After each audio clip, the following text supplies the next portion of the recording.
This is a story about a plant, a body, and the science that connects them. But for a long time, clarity wasn't part of the design. We walk you through what happened, and why it matters now. Most of what people believe about cannabis didn't come from biology. It came from a story. A story told long before we understood the plant, the body, or the system that connects them. But when you look at the science, something becomes obvious. Cannabis isn't just another intoxicant. Its phytochemicals interact with a regulatory network inside every human being. The endocannabinoid system. That's the radical difference, and once you see it, you can't unsee it. The ECS is a signaling system involved in maintaining homeostasis, the body's dynamic balance, mood, pain, inflammation, appetite, and stress recovery. It's everywhere, and phytocannabinoids from the plant interface with this system in ways that are unusual, widespread, and deeply integrated. That's not mythology. That's physiology. But cannabis wasn't classified according to physiology. It was classified according to fear, politics, and the assumptions of its time. THC was scheduled before the ECS was discovered. Before receptors were mapped. Before modern research existed. The law came first. The science came later. And once cannabis was placed in the same category as substances with high toxicity and fatal overdose potential, the classification itself became the evidence. A closed loop formed. Early narratives restricted research. Restricted research preserved early narratives. The system kept reinforcing its own misunderstanding. Misclassification didn't just distort public perception, it reshaped entire sectors of society.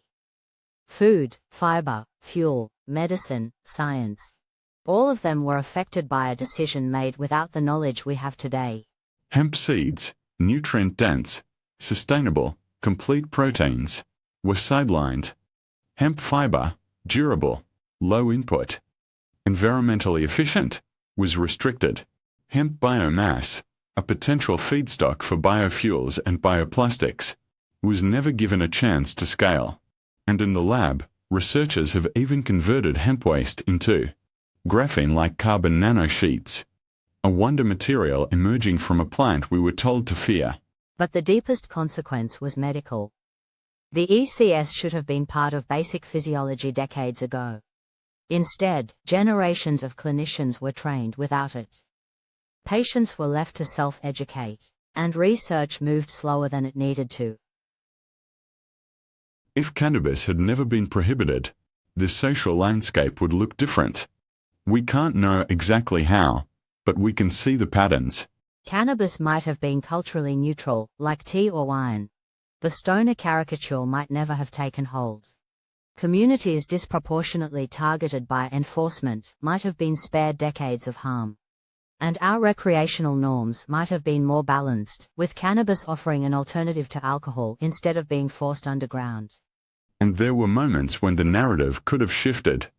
In 1988, the DEA's own administrative law judge, Francis Young, reviewed the evidence and concluded, marijuana in its natural form is one of the safest therapeutically active substances known to man. His recommendation to reschedule cannabis was ignored. A turning point that never turned. These aren't certainties. They're plausible trajectories based on what we now know, and what we lost. The endocannabinoid system is the turning point. Once you acknowledge it, the old frameworks start to crack. Because the ECS isn't fringe biology. It's human biology. As ECS literacy grows, cannabinoid therapeutics expand beyond THC and CBD. Medical education updates. Clinical practice shifts. Policy begins to reflect evidence rather than assumption. And the narrative moves from mythology to mechanism. The reckoning isn't political, it's biological. The body forces the correction. But systems don't update themselves. Even when the evidence is clear, political inertia slows everything down. The incentives reward doing nothing. The complexity of cannabis law becomes a shield. Politicians fear being framed as soft on drugs. Institutions move slower than science. And industries shaped by prohibition have little reason to support reform. Another closed loop forms. Manufactured confusion. Structural invisibility.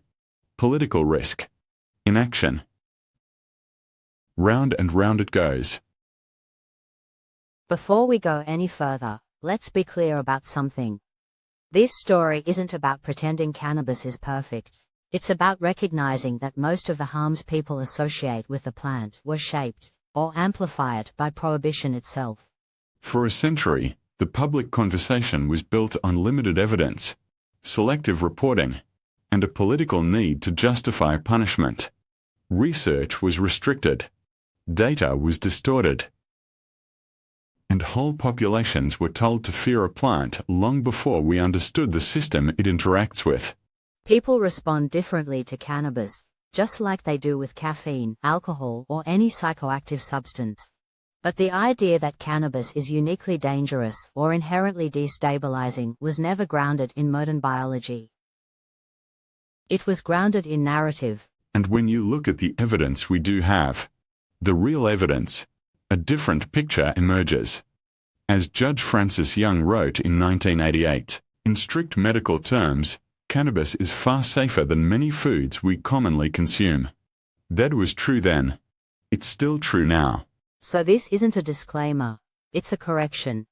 The greatest harms linked to cannabis, mental, social, economic, environmental, were created not by the plant but by the systems built around misunderstanding it.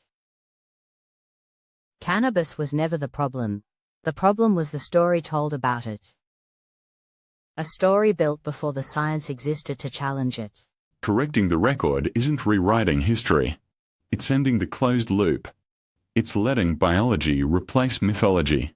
And it's allowing cannabis to be understood for what it is, not what it was once made to represent. The radical difference was always there. We just needed the tools, and the courage, to see it.